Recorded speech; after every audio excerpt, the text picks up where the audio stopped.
What was the moment I lost all respect for a teacher?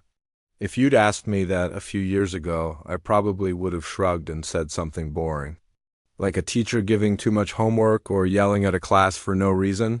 But now, when people ask me this question, I just smile, take a breath, and think back to the day everything I believed about one particular teacher collapsed like a sandcastle hit by a tidal wave, and it all started because of a mango. Yeah, a mango. If that sounds ridiculous, trust me. It gets much worse. I had this teacher in high school, let's call him Mr. Rowland, and for the longest time, I actually respected him. He carried himself like he was carved out of confidence. Tall, loud voice. Glasses always placed at the tip of his nose like he was about to reveal some secret knowledge no one else had access to. And according to him, he had 20-plus years of experience teaching history. Not 20, not 21. Always 20-plus. He said it so often, it felt like part of his name. Good morning, class. I'm Mr. Rowland, 20-plus years of experience. Sometimes I wondered if he even said it in his sleep. He also claimed that he could recite every date in world history. Every single one. Imagine the arrogance it takes to even form that sentence. But because I was young and dumb and didn't know any better, I believed him. We all did. We were kids, man. When someone with gray hair and a loud voice tells you they know everything about history, you don't question it. You respect it, but respect is fragile. Sometimes it disappears in slow fading pieces, and sometimes it evaporates in one brutal second. So picture this, it's a normal Tuesday morning. The air in the classroom smells like chalk dust and cheap markers. Everyone's half asleep except for that one kid in the back who always has enough energy to power an entire city. His name was Ryan, the kind of guy who'd walk into class chewing something, kicking something, juggling something, always doing more than necessary. That day, he walked in holding a mango, a bright, perfectly ripe mango, the kind of mango that looks like it came straight from a commercial where someone whispers fresh in slow motion, and of course, Ryan being Ryan, he doesn't just sit down quietly. No, he holds the mango up like it's a sacred artifact. Looks at the teacher and goes, "Sir, is it true that Alexander the Great once ate a mango as a joke?" Now, if it were me, if someone asked me that question, I would have laughed and said, "Bro, mangoes didn't even grow where Alexander lived, and even if they did, he definitely didn't have time to mess around with mango pranks while he was busy conquering half the world." Simple answer. Done. But not Mr. Rowland. Oh no. This man saw a stage. He saw an opportunity. He saw his moment to shine. His moment to prove he was the all-knowing historian with 20-plus years of unmatched wisdom. He pushed his glasses up, cleared his throat, and suddenly his voice dropped into that storyteller tone he always used when he was about to recite one of his historic truths. He said, yes. The mango incident of 1422. I swear the entire class froze. 1422? Even in my half-asleep state, that number hit me like a slap. But before I could process anything, he kept going. Oh yes, he continued, walking slowly between the desks like some dramatic narrator. Alexander the Great, before the conquest of Rome, was known to indulge in exotic fruits. In fact, historical documents show that he once ate 7 mangoes before leading his army into battle. My jaw dropped. Not because of the story, but because of the confidence. The man said it like he was reading from the Bible, like he had been standing right there beside Alexander during his mango feast. But one problem. Alexander the Great died in 323 BC, and Rome wasn't conquered until centuries after his death, and mangoes weren't even in the picture historically. For him, the entire thing was impossible, not maybe wrong, not slightly inaccurate. Impossible, illogical, historically insane. The class, though. Oh, they ate it up. Surprised gasps, nodding heads, impressed smiles. They believed every word, why wouldn't they? He was the history teacher. The guy who claimed he could recite every date, but me, something inside me just went silent. Not confused, not shocked, just silent. Like my brain pressed pause, I looked around and realized I might be the only one thinking, something about this is super weird. So while he kept talking, while he waved his hands in the air and dramatized, Alexander's imaginary mango buffet, I quietly took out my phone under the desk. I typed 3 simple words: Alexander the Great, date of death. 323 BC, I already knew it, but seeing it on the screen, that was the moment the last thread of respect snapped. That was the moment I realized this man wasn't a teacher, he was a performer. His classroom wasn't a place of learning, it was a stage. And facts? Facts didn't matter. Reality didn't matter. Accuracy didn't matter. Only the illusion of knowledge mattered. But what made it worse? What made the disrespect permanent was that he wasn't just wrong. No, he was lying, boldly, fearlessly, without shame.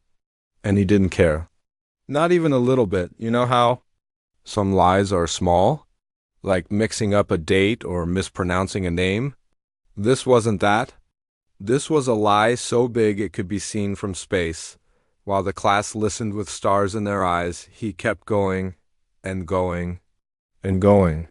15 minutes, 20 minutes, 25 minutes, still narrating this bizarre alternate universe. Version of history.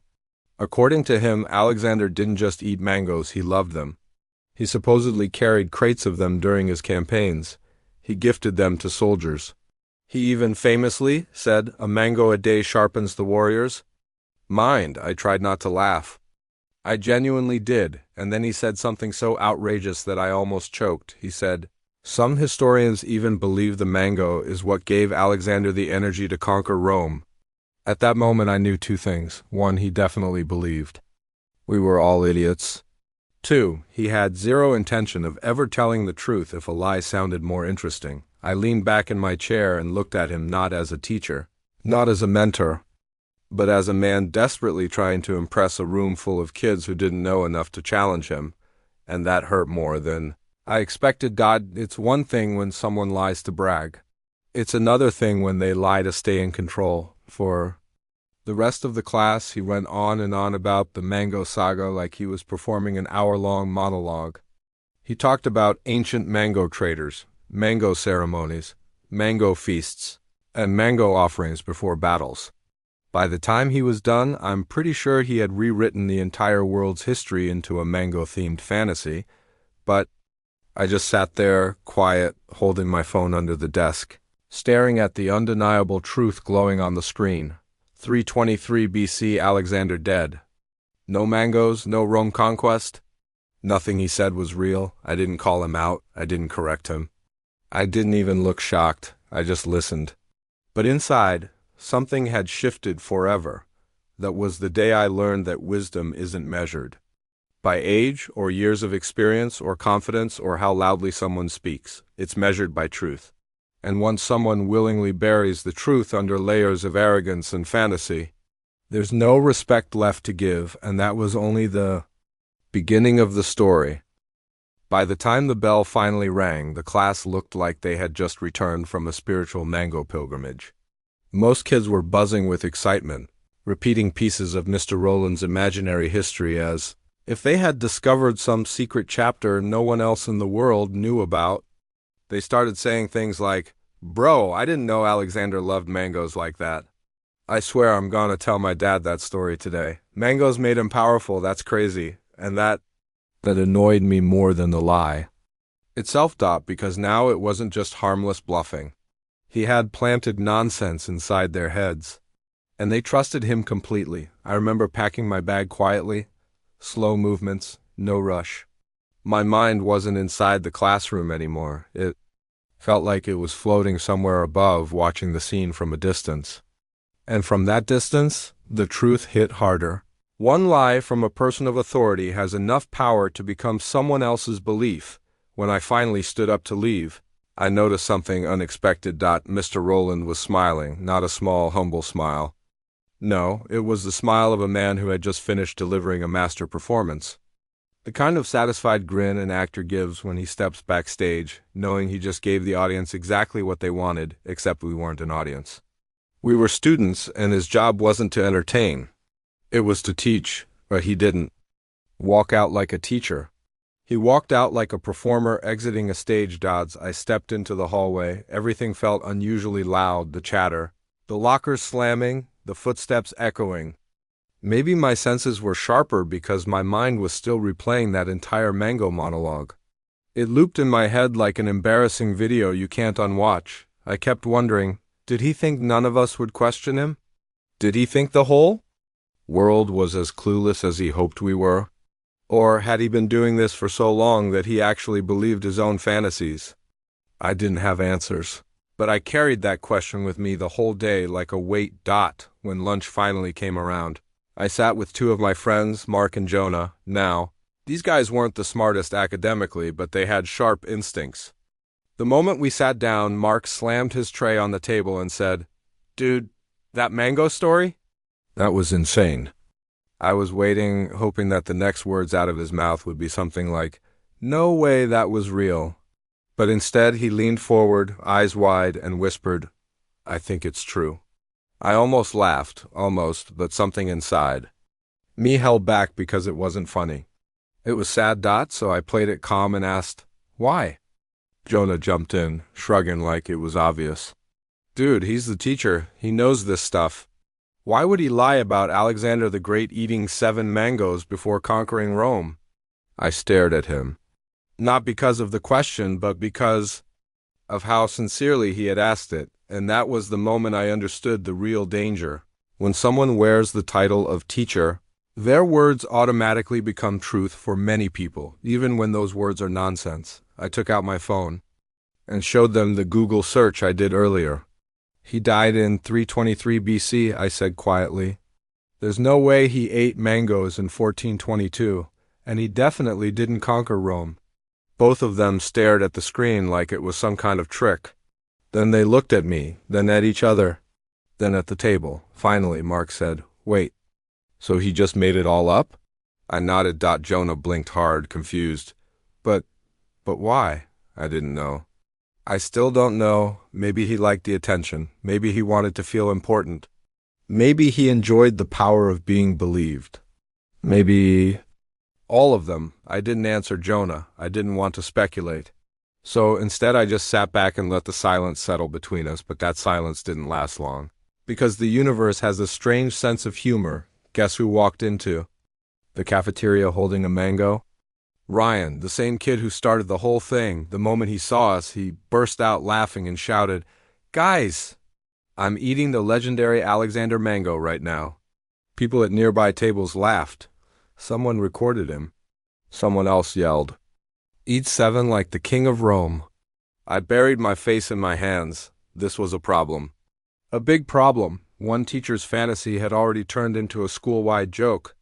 But not a joke about him, a joke that his lie was now considered real history. Jonah even said, "Maybe the story wasn't totally fake. Like maybe he got the dates wrong." But something like it could have happened, right? I didn't even respond. There was no point. That day continued the way days usually do. Classes, assignments, conversations, but something in me had shifted. It felt like the world had tilted slightly off its axis, and I was the only one who noticed. By the last class, I wasn't angry anymore.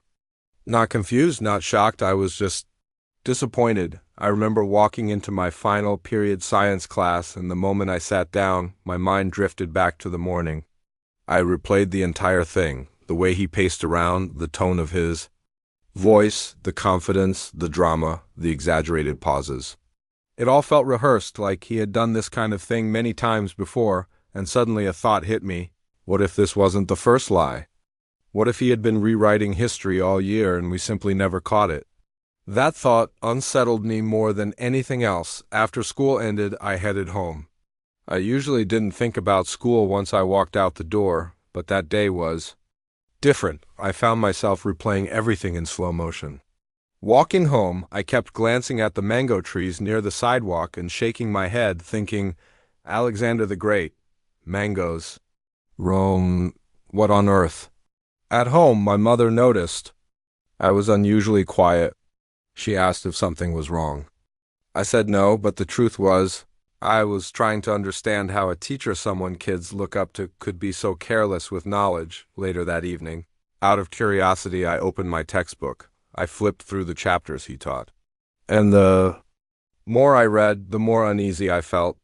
There were things he quoted in class that weren't written anywhere in the book. Dates he mentioned that didn't match.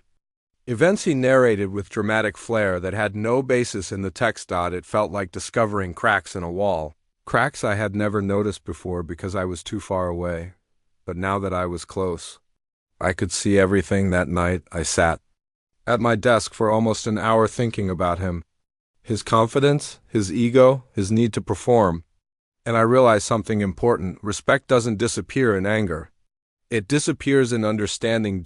Because once I understood what kind of teacher he really was, there was nothing left to respect. And yet, despite everything, a part of me couldn't let it go. Something in me still wanted to know why he lied so confidently, why he needed to create stories bigger than history itself, but I didn't have to wait long for answers. The very next morning, something happened in class that made the mango story look small, tiny, almost innocent, because the next day was the moment I realized the mango story wasn't an accident, it was a pattern, and this pattern was much worse than I expected. The next morning, I walked into class with the leftover weight of yesterday still sitting somewhere behind my ribs. I didn't sleep badly, but I didn't sleep peacefully either. It was that weird in-between state where your brain keeps replaying something you don't want to think about, even when your body is begging for rest.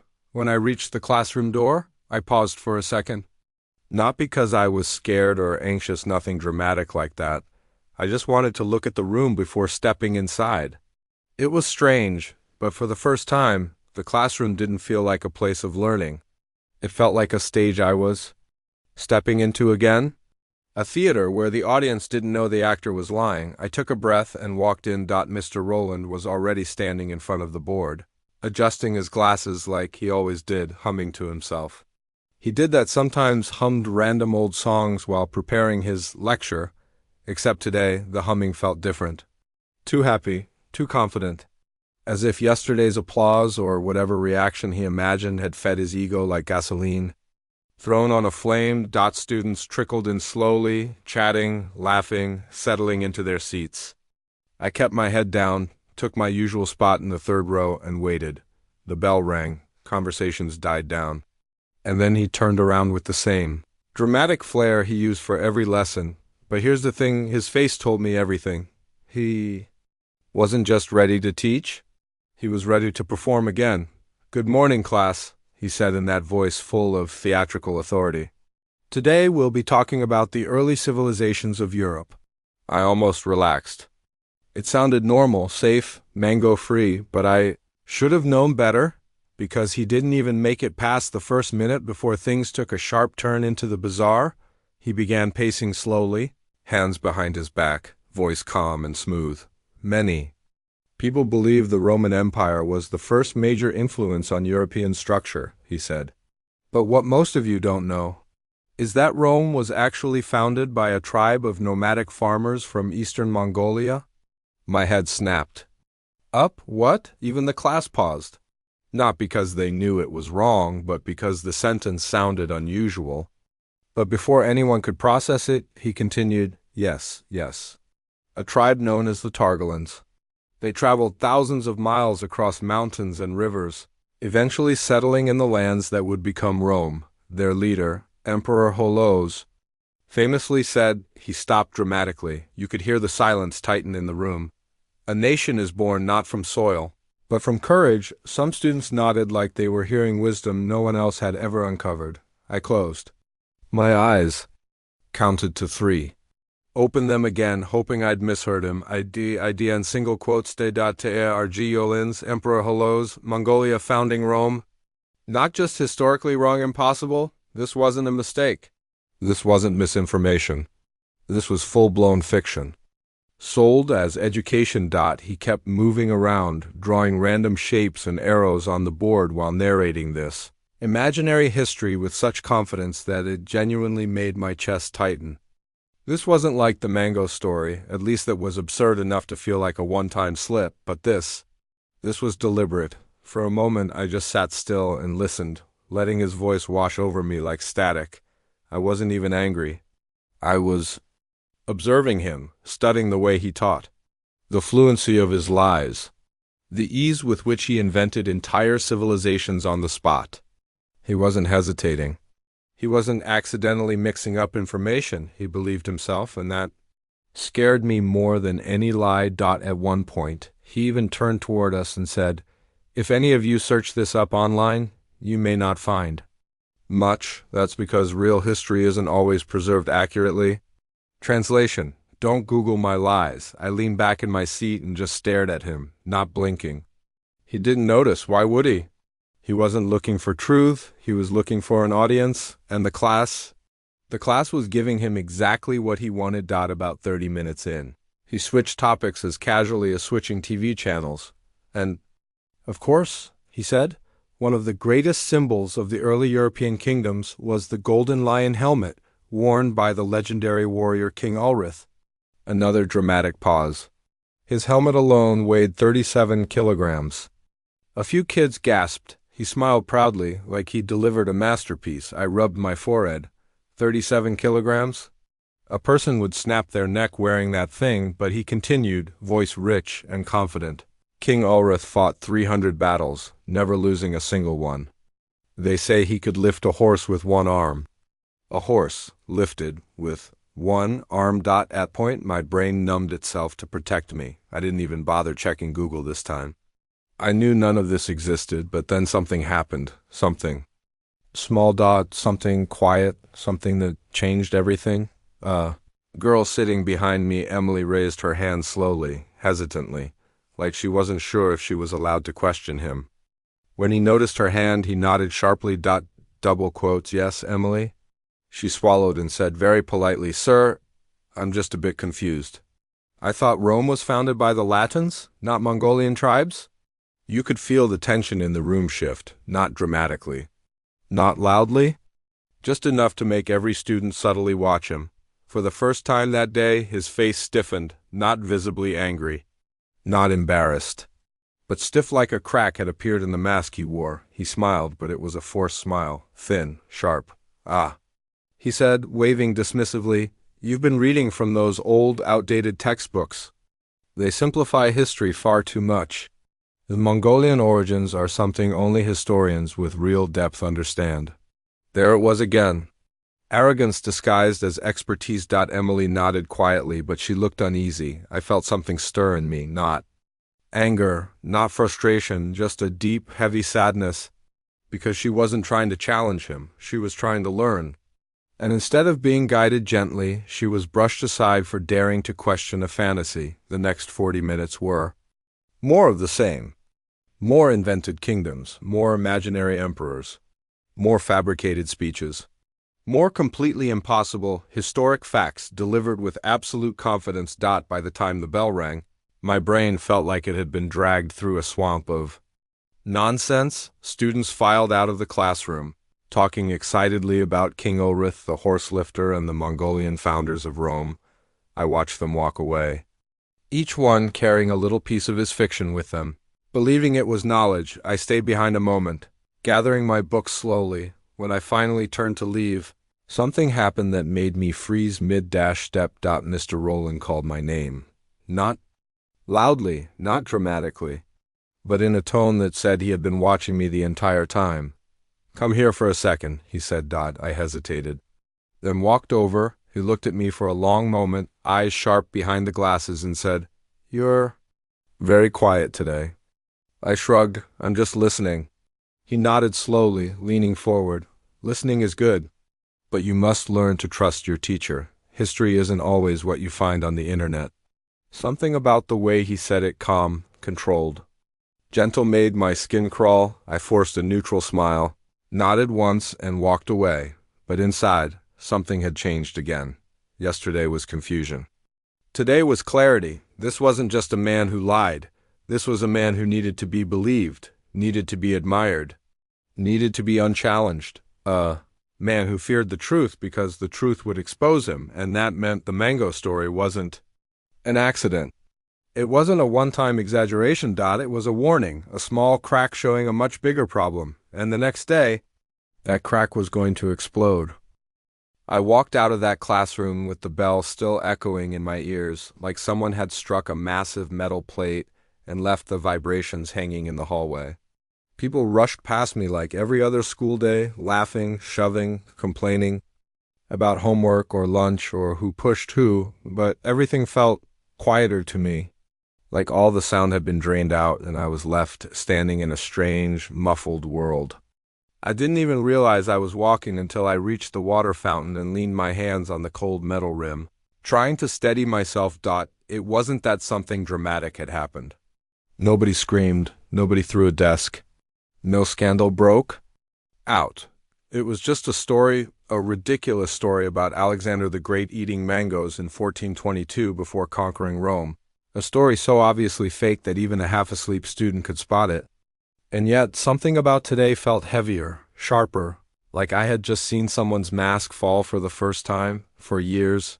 He walked around that school like a monument, this man with 20-plus years of experience, this man who claimed he could recite every date in history, every battle, every treaty, every king and kingdom. Teachers whispered about him like he was some walking encyclopedia. Students respected him automatically because everyone else did. And now, suddenly, the pedestal he stood on didn't look so tall anymore. It looked cracked. It looked hollow while I leaned over the water fountain. I kept replaying the moment in my head, that slow confidence in his voice, the way he didn't even hesitate, the way he told that fake story with the same seriousness he used when teaching World War I. It wasn't the lie that bothered me.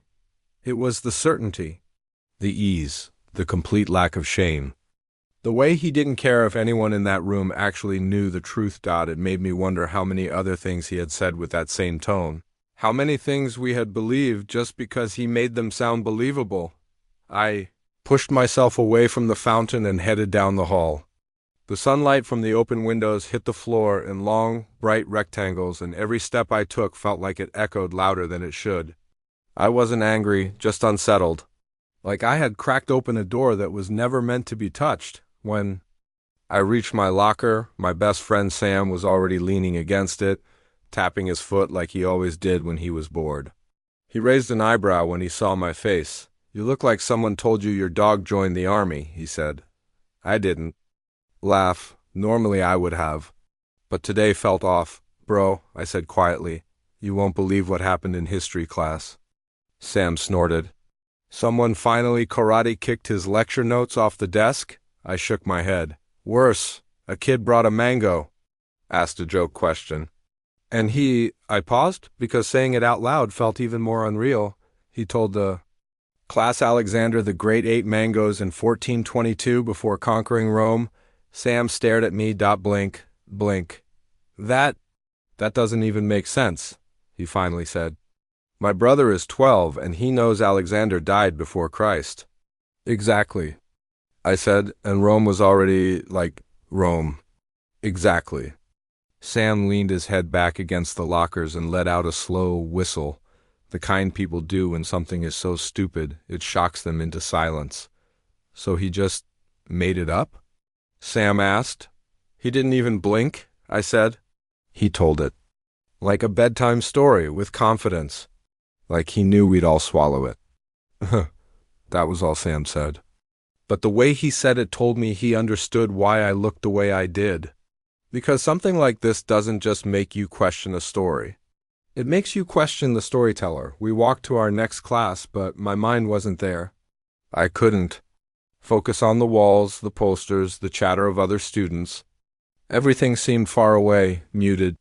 Like my brain was replaying that moment on a loop, studying every detail, the way the kid had held the mango, the way the teacher straightened his posture before speaking, the dramatic pause he used, the way a couple of students actually nodded like they believed him. At lunch, I sat down at my usual table and tried to eat, but even the food tasted bland.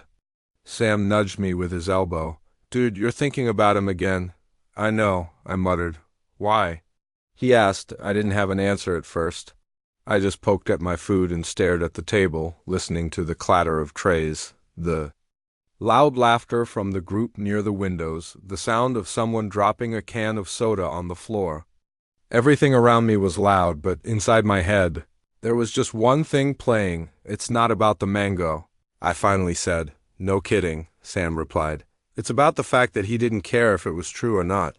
He said it just to sound smart, to keep that image of being the guy who knows everything, and we all believed him for years, Sam, for years.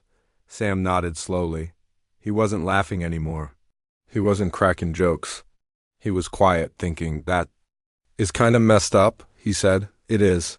I whispered. A group of kids nearby was talking loudly about some fight that happened during pay. Their voices rising above the cafeteria noise, but I barely heard any of it. My brain was stuck on that moment, that shift inside me, that feeling of a pedestal crumbling, because when you're young, you want to believe teachers know everything. You want to believe the adults standing in front of you have some kind of wisdom you don't. You want to trust that when they speak with confidence. It comes from truth, not ego. But today, for the first time, I saw the difference. After school, I walked home slowly, the straps of my backpack digging into my shoulders. The street was quiet, with leaves scattered across the sidewalks and the faint smell of someone grilling in a backyard.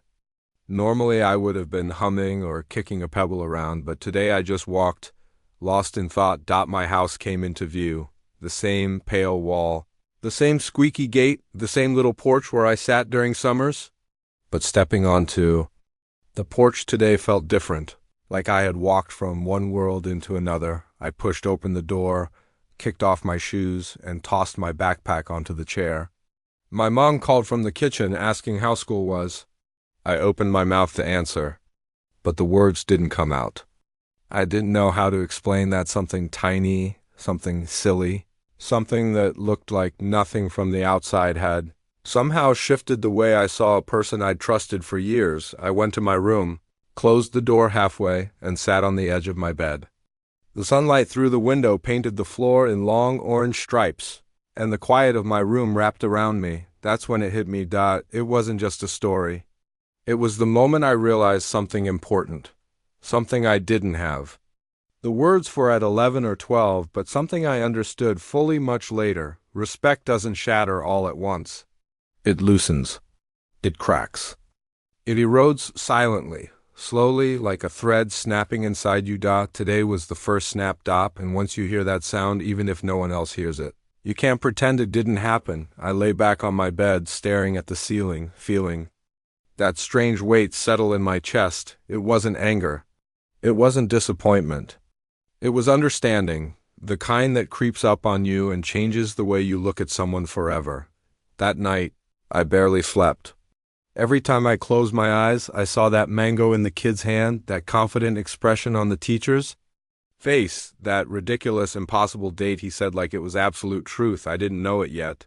But this was only the beginning, because tomorrow the cracks would spread, and the teacher who claimed to know everything would prove he didn't even know himself. The next day I walked into school with a strange heaviness sitting right under my collarbone. Not panic, not fear, just a quiet awareness, like I already knew something was going to go wrong before it happened. Sometimes your body senses things your brain hasn't caught up to yet, and that morning, my body felt it. When I reached the hallway, the usual chaos greeted me. Backpacks slamming into lockers, sneakers squeaking, laughter echoing. But underneath that noise, there was a different sound, a low hum of rumors floating from one student to another. At first, I didn't pay attention. But then I heard someone say, "Ask him today, bro. Let's see what he says." Another voice, "He's gonna tell some crazy story again. Watch." And then, "I swear he knows secret history that textbooks don't." I felt my stomach sink. Had become a legend overnight. Not because of truth. Because of entertainment. When I reached the classroom door, a small crowd was already gathered. And at the center of the crowd was Ryan, the same kid who started the whole mango thing. He had a notebook in hand, waving it like a church preacher delivering a gospel. "Guys, I wrote down all the stuff he said yesterday," he announced proudly. "I even drew a picture of King Ulrich lifting a horse." Someone clapped. Someone else said, "No way." Another kid said, show me. I didn't look. I didn't want to, but I felt something shift inside me, like a part of me cracked quietly, not because of the kids, They were just kids, but because of how fast misinformation spreads when it comes dressed in confidence, when we entered the classroom, Mr. Rowland was already there. Arms crossed, chin lifted, a smug little smile like he was soaking in invisible applause. He wasn't just ready to teach again. He was ready to feed the fire. But something was different today. There was a spark in his eyes, sharper than usual. Controlled, but hungry. Like he had tasted worship yesterday and was now desperate for another bite. As soon as the bell rang, he didn't bother with greetings. No, good morning, no warm-up. He went straight into it with a dramatic flourish of his hand. Class, he announced, today we will explore one of the most misunderstood eras in human history, the lost kingdom of Zaharo. Lost kingdom of what? I felt my jaw tighten, but the class? The class leaned forward like they were about to watch the next episode of a show they were obsessed with. He walked slowly across the front of the room, hands behind his back. Each step measured. Each word delivered like it was precious. Zaharo, he said, was a civilization so advanced, so powerful, that its technology surpassed even the modern world. Someone whispered, "Whoa." He smiled. They had machines, capable of traveling underground. Metallic beasts that carried soldiers beneath the earth. Their king Lord Vezron was said to wear a cloak woven from lightning. A cloak? Made of lightning? I stared down at my desk. It wasn't surprise anymore. It wasn't shock. It was numbness. This man wasn't teaching history. He was building a mythology. And no one saw it. He continued, painting pictures in the air, with his hands describing an entire imaginary empire as if he had lived there himself. He talked about glowing swords, armies that marched silently through tunnels, libraries filled with books made of stone. And the class absorbed every word like it was divine scripture. But then something happened. Something small but dangerous. Student raised his hand, not to question him, not to challenge him, but to encourage him. Sir, the boy asked eagerly, did the Zaharo people also fight the Mongolian founders of Rome? And that was the moment I felt something inside me break, not loudly, not dramatically. Just a quiet internal snap. Because yesterday's lie had become today's foundation. Mr. Rowland straightened proudly. Excellent question, he said, delighted. Yes, the Zaharo warriors fought against the early Roman settlers. Those Mongolian tribes I mentioned. In fact, the very first Roman law was created after one of their battles. He made a dramatic arc with his hand, the law of broken earth. The class gasped as if he had revealed the lost secrets of the universe. I stared at him. He stared at the class. And in that moment, I understood something clearly. He wasn't lying anymore. He was creating a world. And the classroom wasn't a classroom anymore. It was a theater. We were the audience. And he was the star, but the universe has a habit of balancing things. And that balance arrived in the most unexpected way, about halfway through class. The door opened. It was the vice principal.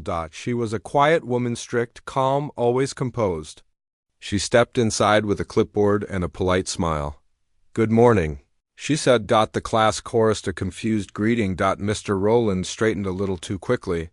His hands twitched, small, nervous movements. For the first time in 3 days, he wasn't confident. Routine classroom check, the vice principal said pleasantly. Just observing lessons today. His smile froze. He cleared his throat and stammered, Of course, of course. Please have a seat, she did, and then he looked at us. A moment of hesitation flickered across his face, then he turned back toward the board. Now, as I was saying, he began cautiously, the lost kingdom of Zaharo. Before he could continue, the vice principal gently interrupted, Zaharo? I'm not familiar with that civilization. Is that part of the current social studies curriculum? The room shifted. Students looked at each other. Some smiled awkwardly. Mr. Rowland's face tightened. He forced a laugh. Yes. You see, Zaharo is a very, very obscure civilization, not commonly taught. But I include it for educational enrichment. Interesting, she said, writing something down. He swallowed, and for the first time since this whole thing began, I saw fear, real fear. His hands trembled slightly. His voice lost a bit of its confident echo. The pacing stopped. His rhythm broke. He wasn't a performer anymore. He was a man trying not to be caught, but instead of stopping the lies, he tried to make them smaller, simpler. The Zaharo people, he said more carefully, were, likely a small tribe near ancient Mesopotamia. He was rewriting his own lie, downscaling it, taming it, but the vice principal wasn't stupid. Likely? She repeated with a raised eyebrow. He nodded too quickly. Yes, the evidence is inconclusive. The room went silent. And then, like fate was testing him, the vice principal asked the question that shattered his entire story. Which historian documented the Zaharo civilization? He froze. No words. No names. No invented quotes? Nothing. Just silence. He blinked rapidly, eyes darting left and right like a man trapped in his own maze. Finally he muttered, "It's a lesser-known scholar. The name escapes me at the moment." She wrote more on her clipboard. The classroom felt like it was holding its breath, and then, barely audible, I heard a student whisper near the back, "He's making it up." It wasn't loud, it wasn't bold, but it was enough. Because whispers spread faster than lies. The vice principal stood up calmly. "Mr. Rowland," she said softly, "please step outside with me for a moment." He adjusted his glasses with shaking fingers and followed her out. The door closed behind them. For a few seconds, none of us moved. No laughter, no chatter. Just stunned silence. Then someone near the front whispered, "Bro, did he just get caught?" Another voice, "What is Zaharo?" Even? Another, "What about King Ulrich?" And then the realization dawned on them, slowly spreading like smoke. It was all fake. Every story, every kingdom, every emperor, every battle. All of it. And for the first time, the class wasn't laughing. They were confused, embarrassed, angry, not at history. At him. I sat still, hands folded, feeling an odd mixture of relief and sadness. Relief that someone finally questioned him. Sadness that it had to happen this way, because respect doesn't always disappear in flames. Sometimes it just dissolves quietly. Right in front of you. When the door finally opened again, Mr. Rowland walked in alone. His face was pale, his shoulders stiff, his voice quiet. "Class," he said, "please open your textbooks. No storytelling, no drama, no imaginary kingdoms. Just a tired, defeated man standing in front of students who no longer believed him. And that right there was the moment I knew. This wasn't just the fall of respect. This was the fall of a man who spent too long living in his own fiction." The next morning felt heavier than usual. The sky outside my window was gray, the kind of gray that makes every shadow seem longer, every sound more pronounced. I didn't sleep well. My thoughts kept circling around yesterday's events. The mango story, the fake kingdoms. The way he stood there like a god of history while every student, including me, absorbed every word. And now, after the brief encounter with the vice principal, a small seed of doubt had begun to grow in me. What kind of teacher builds entire worlds on lies and expects children to worship them as truth? Walking to school, I noticed the streets were eerily quiet. Normally, kids would be darting past each other, skateboards rolling, backpacks bouncing. But today it was like everyone was moving in slow motion. Even the air seemed heavy, as if it knew something unusual was about to happen. I walked past the old bakery, past the bus stop, and down the cracked sidewalk, thinking about the classroom, thinking about Mr. Rowland, and thinking about the way something as small as a mango could turn into a lesson on trust and deception, without anyone realizing it. When I stepped into the school, the usual chaos greeted me, but it felt hollow. Students were chatting, laughing, pushing each other, but their voices seemed distant, like I was hearing them underwater. The hallway lights flickered slightly, casting strange shadows along the lockers, and I walked past them like I was in a slow-motion film, observing everyone as if I had suddenly been given the ability to see through the noise. As I approached the classroom door, I froze. There he was, Mr. Rowland, standing in the same spot, the same posture, the same overconfident smile plastered across his face. Today, there was something different in his eyes. A glimmer of something darker, something I couldn't quite name. It wasn't just confidence or arrogance, it was anticipation. He was waiting for something, and I had a creeping feeling. It wasn't just another chance to spin a story. I walked in slowly, taking my usual seat in the third row. The students around me were whispering, passing notes, eyes wide, some smirking like they had a secret. I didn't pay attention to them.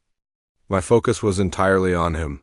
He had become the gravity of the room, the axis around which everything turned. And yet this morning the gravity felt unstable. The bell rang, and he immediately launched into his lecture, but instead of the usual historical fantasy, he started with questions. Sharp, pointed, unexpected questions that made everyone in the class stiffen. "Who can tell me the origins of the Roman Empire?" he asked. "Who knows which empires influenced their military tactics?" His eyes swept across the room like a hawk, piercing, calculating, and I realized he wasn't just teaching, he was testing us. Or perhaps testing himself. Students murmured answers, some hesitant, some confident. And then he stopped, smiled, and said, "Good, most of you are correct, but not entirely." He started pacing again, voice low, but intense. "History is more complex than your textbooks will ever tell you. It's fluid, interpretive, and sometimes it's easier to accept a story that feels right than one that is inconvenient." I sat frozen. That sentence hit me in a way nothing else had. It wasn't just about the mango. It was about authority, about control, about the way a single story told with absolute certainty could bend the perception of truth for an entire room of students. He was teaching more than history. He was teaching obedience. Then he paused. The room went quiet. Even the whispering stopped. The air seemed to thicken. "Sometimes," he said slowly, almost whispering, "the truth is less important than the lesson. What you learn here is not just dates and battles, it's the power of belief, the power to shape minds, the power to make people follow your words without question." My stomach sank. That wasn't a lesson in history. That was a confession, and for a second I felt trapped. I didn't know whether to be horrified or sickened or both. The class was silent, hanging on every word, like they didn't realize what he had just admitted.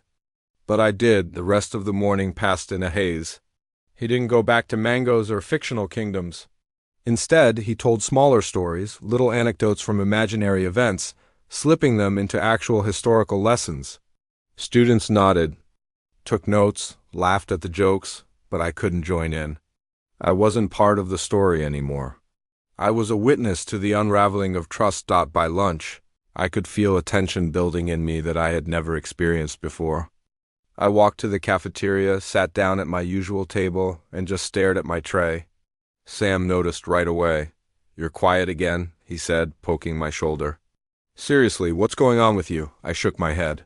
"It's him," I whispered. "It's Mr. Rowland. I can't believe how far he goes." Sam frowned. "Far? What do you mean?" I leaned in. "Yesterday was the mango. Today it was something else. He's not just lying. He's testing how much control he has over us. He wants to see who believes, who questions, who follows blindly."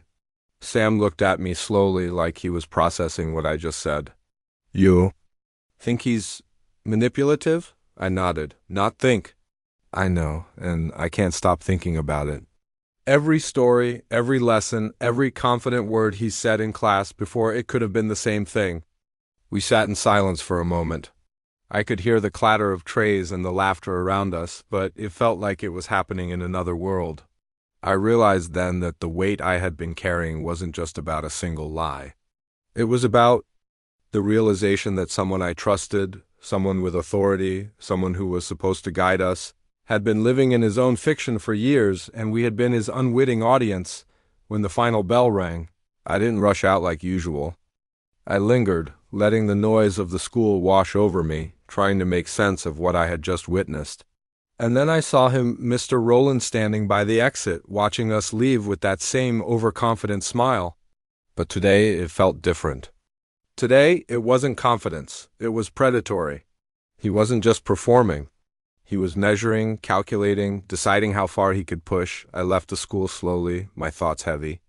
The mango story that had seemed funny and absurd yesterday now felt like the first thread pulled from a much larger tapestry. And as I walked home, the weight of that realization pressed down on me, heavier than any backpack, any homework, any ordinary school day. This was something different. Something I couldn't ignore. By the time I reached home, the sun was low in the sky, casting long shadows across the sidewalk. I stepped into my room, closed the door, and sank into my chair. My thoughts kept circling, weaving through the classroom. The stories, the lies, and the faces of my classmates who still believed. And then, almost without realizing it, I whispered to myself, what am I going to do about this? Because the truth was clear now. This wasn't just about a mango or a made-up kingdom. This was about the kind of teacher who doesn't just teach history, he manipulates it, bends it, and uses it to measure the power he has over young minds. And I had to figure out how to respond before it went even further. The next morning, I walked into school feeling strangely alert, my senses sharper than usual. The mango incident, the lost kingdom of Zaharo, the horse-lifting king, and now the subtle threat in his words had lodged themselves somewhere deep. In my mind, I could feel a quiet tension thrumming beneath my skin as I approached the classroom. Every step on the tiled floor echoed faintly, like a drumbeat leading me to an inevitable confrontation, not with him, not yet, but with the truth of what I was watching. When I opened the classroom door, the room was buzzing with its usual pre-class energy. Kids were tossing pencils, laughing at small jokes, swapping stories. Mr. Rowland was at the front, adjusting his glasses with that same theatrical flair he always had, humming under his breath as if he hadn't just been unmasked yesterday. As if the vice principal hadn't exposed even a tiny crack in his facade, I took my seat in the third row, sane as always, feeling the weight of the previous days pressing on my shoulders. Sam sat next to me, his brow furrowed, silent. I didn't need to ask if he was thinking the same thing. I could see it in his face. The uncertainty, the unease, the dawning realization that the stories we had been told might not just be embellished, they could be completely invented. Mr. Rowland clapped his hands once, sharply, and the room fell silent. Today, he said, voice low but commanding, we're going to discuss the strategies of historical leadership. Not just the events themselves, but the psychology behind decisions that shape civilizations. His eyes swept across the room. They rested on me for a fraction of a second longer than usual, and I felt a chill. The first few minutes were innocuous, almost believable. He talked about real leaders, Napoleon, Caesar, Alexander, but even here, he inserted subtle distortions, small historical twists that seemed plausible at first glance. He talked about strategies and victories that were slightly off in dates or alliances, casual fabrications that sounded expert enough to slip past casual scrutiny. I leaned back in my chair, noticing for the first time how effortlessly he blended fact and fiction. He had this rhythm, a flow that made the class absorb it without question. The more I watched, the more I realized the danger. It wasn't just lying. It was performance, manipulation, the careful weaving of a narrative that sounded convincing enough to feel real. Then he paused. And for the first time he seemed to notice that some of us were quietly observing, not blindly following. His eyes narrowed slightly, scanning the room. There was a shift, a change in the energy. I could feel it like static in the air. He began pacing, hands clasped behind his back, chin raised. History, he said slowly, is not merely about recording events. It is about understanding perception. It is about influence. And influence, when wielded correctly, can shape the world itself. I swallowed hard. The words weren't meant to educate, they were meant to assert control, to reinforce his authority, to remind everyone, without saying it outright, that he was the one who decided what truth looked like in this room. My gaze drifted to the students around me. Some were nodding along, eyes wide, taking notes. Others were quietly frowning, probably sensing something off but unsure how to articulate it. A few kids whispered to each other, faces flicking toward him like they were sharing a secret. And then I noticed Emily sitting a few rows back, her brow furrowed, lips pressed tightly together, clearly uncomfortable. She had asked a question before, and now I realized she had learned to stay quiet. Mr. Rowland continued. He moved from one topic to the next, effortlessly twisting facts and blending them with fiction, weaving a story that was part history, part fantasy, part psychological exercise in control. And the more he spoke, the more I understood what he had been doing all along. This wasn't just about teaching. This was about testing the boundaries of authority, about seeing how far he could go before someone noticed. I could feel a knot tightening in my chest. Every sentence he spoke, every fabricated detail, made my stomach churn. And yet, I couldn't look away. I couldn't stop listening. The blend of fear, fascination, and disbelief had me completely hooked. Then almost imperceptibly he shifted his tone. Quieter, more intimate, as if speaking only to a few of us. "Some of you may think that questioning authority is a right," he said, voice soft but carrying. "And you are correct. To an extent, but beware, authority is not just rules and regulations. Authority is perception. Authority is belief. And when belief is manipulated, even the strongest minds can falter." A ripple passed through the room. I could see Sam stiffen. I could feel my own heartbeat accelerating. He was speaking directly to us, directly to me, in a way that made the air feel heavier. I clenched my fists under the desk. There it was again. The subtle thrill of control he derived from our attention, our silence, our trust. I had seen it before, with the mango story, with the fictional kingdoms, but now it was clearer than ever. He didn't just tell stories. He orchestrated them, carefully and intentionally, watching for reactions, measuring influence, testing limits. Then the bell rang mid-sentence. The room erupted in noise, the usual chaos returning like a wave. Students gathered their things, chattering, laughing, some still speculating about what he had just said. And through the noise I noticed the flicker in his expression, the same subtle tension I had seen before. He thrived on attention, yes, but he also feared scrutiny. And when the bell rang, when the attention shifted away, that fear, however, small, became visible. I packed my bag slowly, deliberately, taking in the room one last time. The laughter, the whispers, the chairs scraping against the floor, all of it felt distant, like I was observing from behind glass. Outside, the sun was brighter now, cutting through the windows, casting long shadows across the desks. I walked toward the door, my backpack heavy on my shoulders, my mind heavy with the realization that respect once given freely can be so easily lost. As I left, I noticed Mr. Rowland standing near the front of the room, watching the students filter out. His posture was still upright, but the confidence had faltered slightly. The mask he wore so effortlessly had shifted, revealing something quieter, something less absolute. And for the first time, I realized that this man who claimed to know everything, who could recite every date, who had captivated us with stories of mangoes and mythical kings, was just a man like any other, flawed, human, vulnerable. And in that moment, the weight of the past 3 days hit me fully. The mango story, the kingdoms, the lightning cloaks, the horse-lifting kings, it had all been a lesson in perception, in influence, in the fragility of belief. And I had been caught, hooked, fascinated, all at once. I stepped into the hallway, leaving the classroom behind but carrying the lesson with me. And as I walked past the lockers, past the noisy students, past the echoes of a world I had once trusted without question, I realized something important. Respect is not given lightly. It is earned, it is tested, and once it is broken, it never truly returns the same way. The afternoon passed in a blur. Classes moved forward, but I couldn't focus on anything. Math problems, English grammar, even the science experiment we were supposed to be doing, I saw it all through a fog of disbelief. Every time someone mentioned a historical fact, I heard Mr. Rowland's voice echoing in my mind. The way he made even the most absurd details sound plausible. The way he made lies feel like authority. By the time the final bell rang, I was exhausted, not from schoolwork, but from the weight of awareness. Awareness is heavier than any backpack. I grabbed my bag and walked to the front of the school, the air outside feeling cooler than usual, carrying a slight scent of winter approaching.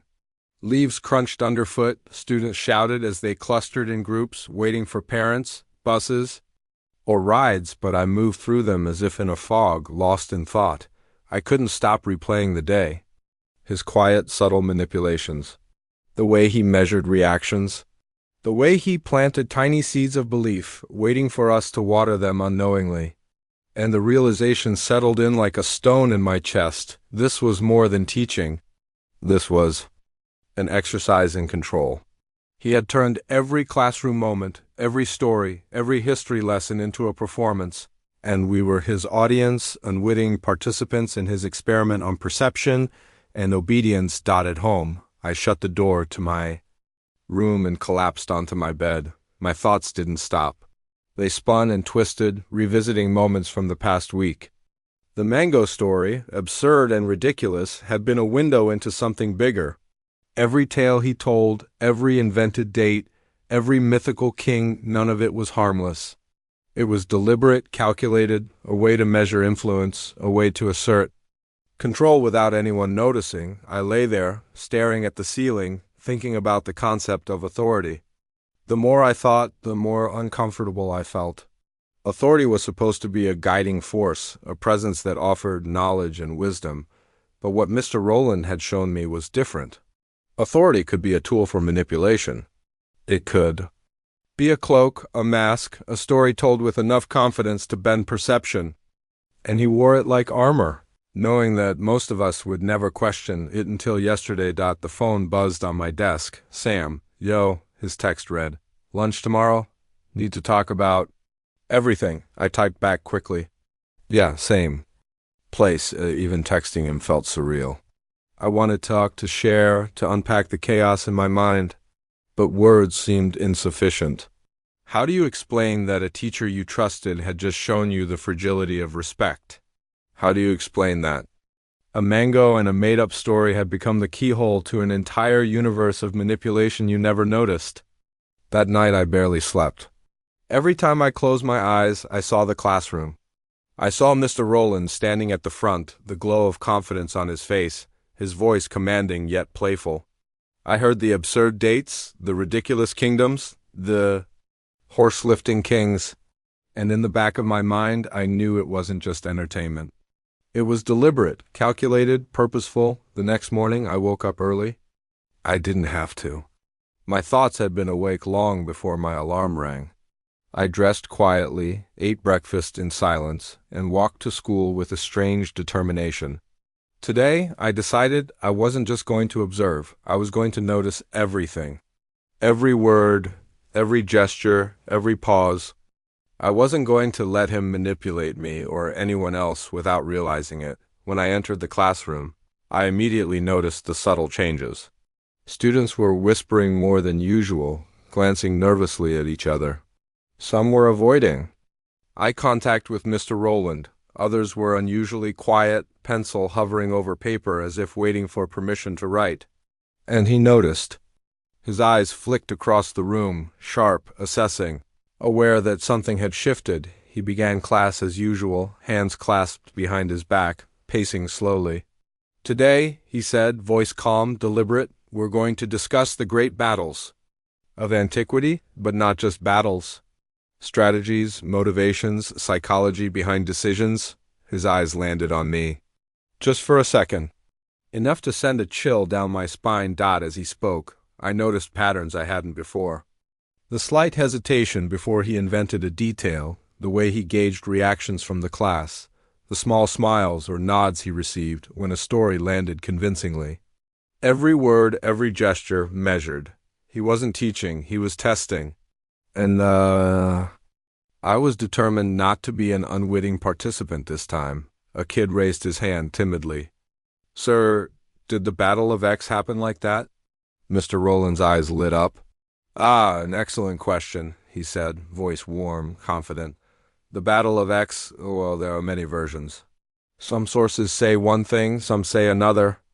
But what I teach you here is what is most enlightening. I felt my stomach twist. That word, enlightening, was carefully chosen. Not true, not accurate. Enlightening, he wanted us to feel the story, not question it. I leaned back, observing. I noticed how the students hung on his words, how even the skeptics seemed reluctant to speak up. And I realized something: the power of performance can be stronger than the power of truth, especially when wielded by someone in a position of Authority. By the end of class, my mind was exhausted but sharper. I knew what I had to do. I had to be aware. I had to notice. I had to question. Not to disrespect, not to rebel, but to preserve my own sense of reality in a world where authority could be deceptive. As the bell rang, I packed my bag slowly, savoring the clarity that had come through discomfort. Outside, Sam was waiting. He caught my eye and nodded, a silent acknowledgement that he had felt the shift too.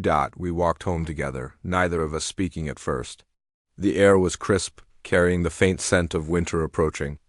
I felt a strange sense of resolve, a determination to see things clearly, to notice the cracks, to understand the difference between respect and fear, between truth and performance. That night, as I lay in bed, I thought about how easily perception could be manipulated, how respect could be built on stories, how authority could wield belief like a weapon.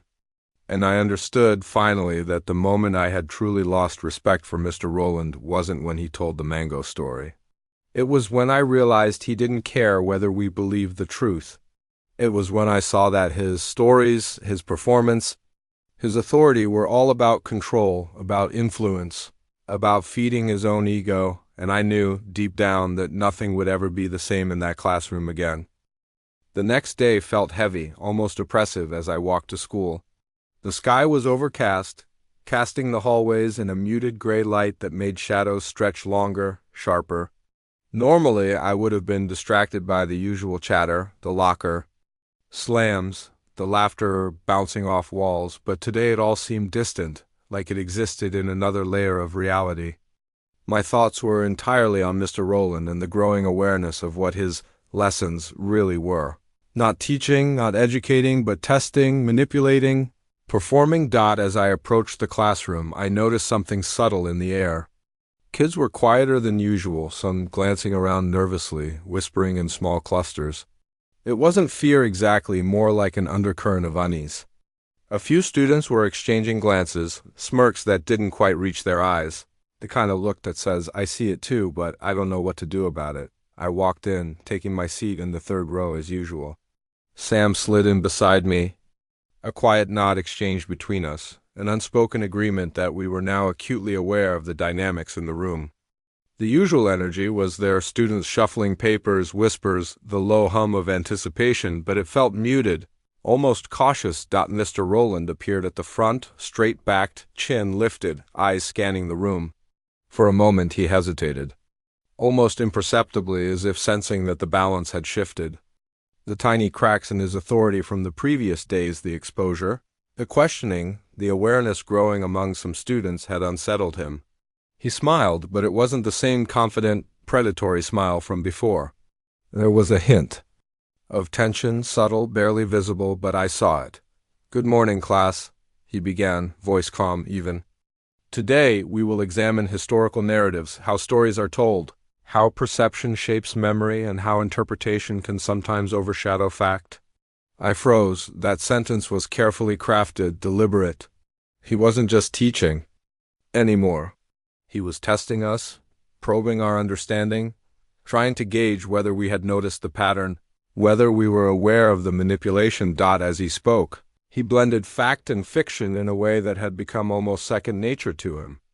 A detail here, a date slightly altered there, a story conveniently invented to support a broader point. He did it effortlessly, and I realized how long he had been perfecting this craft. It wasn't just performance. It was precision, measured, intentional. Then he paused. His eyes landed on me for a fraction of a second, sharp, calculating, and I felt a small shiver run down my spine.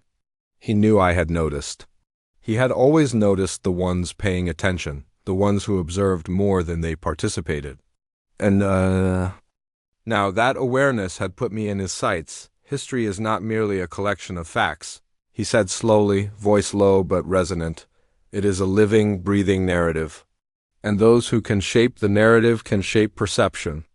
And those, who shape perception can influence behavior. Those who influence behavior, well, they hold power. The classroom fell silent. Even the students who had been whispering moments before seemed to lean in, drawn by the rhythm of his voice. But for me, every word struck like a warning. This wasn't teaching. This was a confession, delivered in a way that disguised itself. As a lesson, I caught Sam's eye.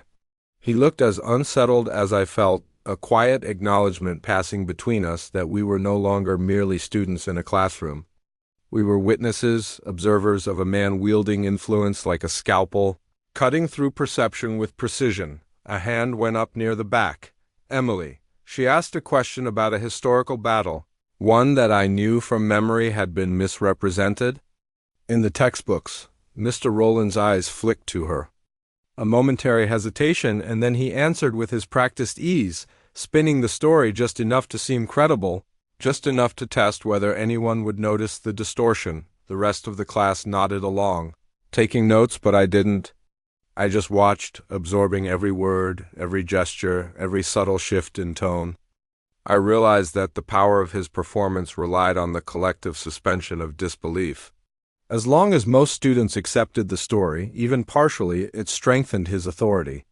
And the moment one person doubted, questioned, or noticed, the fabrication, that authority weakened. By the time the bell rang, I felt a strange mix of exhaustion and clarity. I packed my bag slowly, deliberately, savoring the awareness I had gained.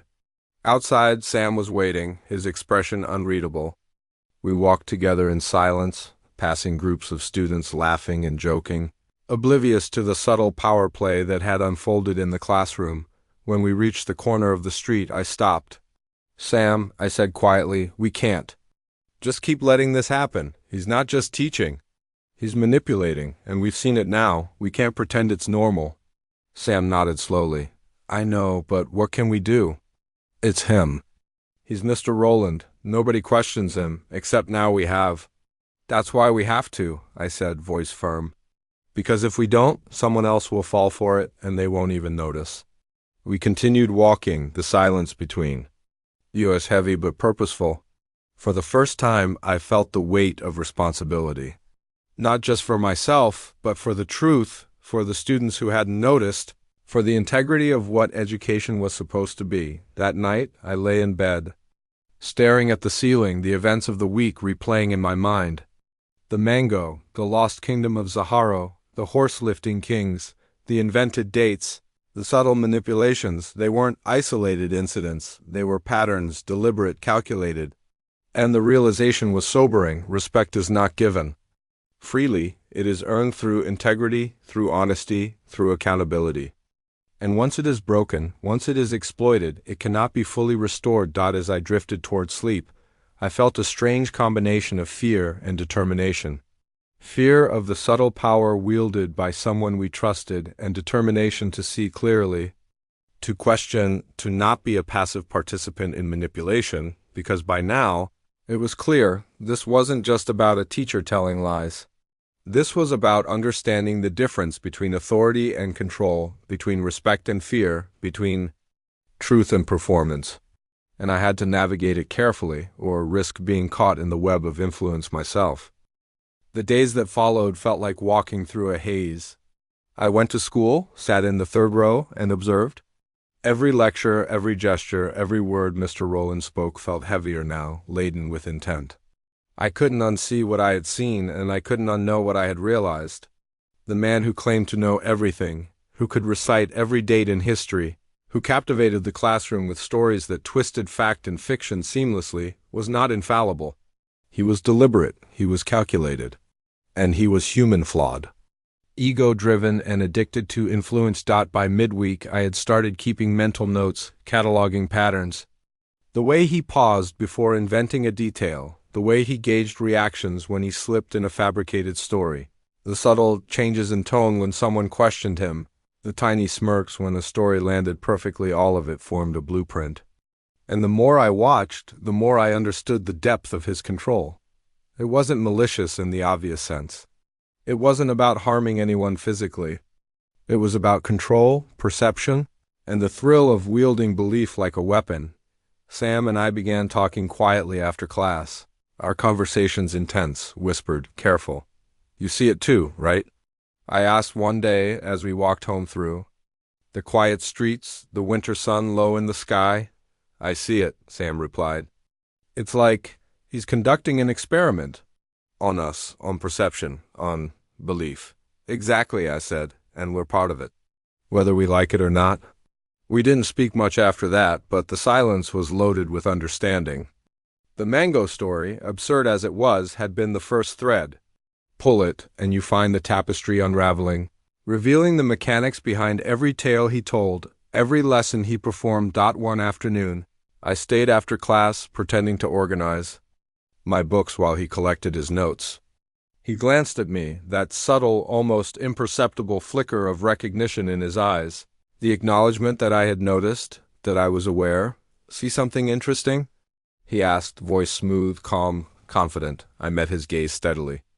I see patterns, I said quietly. He smiled, a small, enigmatic smile. Patterns are the key to understanding history, he said. And understanding history, well, it changes how you see the world. I left it at that. I didn't argue, didn't challenge, didn't laugh. I just nodded and walked out, the weight in my chest, a strange mixture of fear, clarity, and resolve. Over the following weeks, I found myself more attuned to details, more cautious of what I accepted at face value. It wasn't cynicism, it was awareness. And that awareness, oddly, became empowering. I could see the cracks in stories, the threads of influence, the subtle manipulations that might have gone unnoticed if I hadn't paid attention, yet the respect I had once held for Mr. Rowland was gone. Not completely, because there was skill in his performance, a mastery that demanded recognition. But the unquestioning reverence, the blind admiration that was shattered, I had seen behind the mask, and once you see the inner workings of a performance, it's impossible to return to naive trust. By the end of the semester, I had a quiet understanding. Authority is not infallibility, respect is not obligation. Truth is not always what is presented.